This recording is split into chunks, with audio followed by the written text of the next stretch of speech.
وأمسية جديدة من أماسي جمعية الفضلاء الشعبيين في العراق المركز العام، وضمن نشاطها الثقافي الشهري فيما يخص المسابقات في ألوان وأوزان الشعر الشعبي العراقي.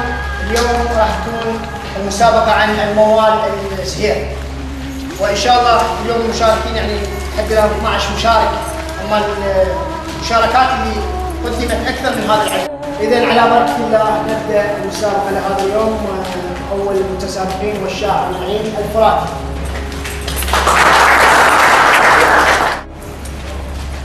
يازر يازر يازر، جو الوقت لو دعم زهزب إلك يازر، جو الوقت لو دعم زهزب إلك يازر، وصاحبك لو ما وفق طيبه وفق يازر.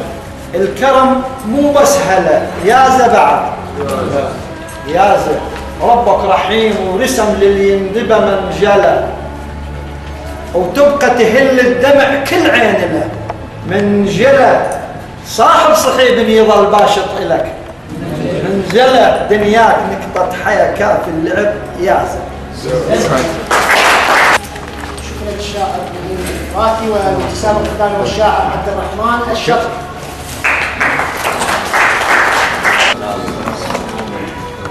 لا تأتي من دنيتك صاحب أبد ما لها، ولا يغرك اللي زهم مقصورها ومالها.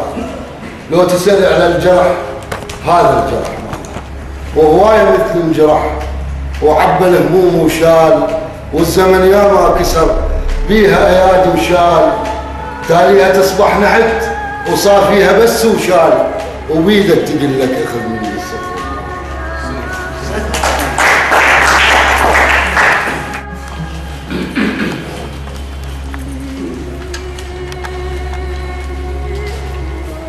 شكرا للشاعر عبد الرحمن.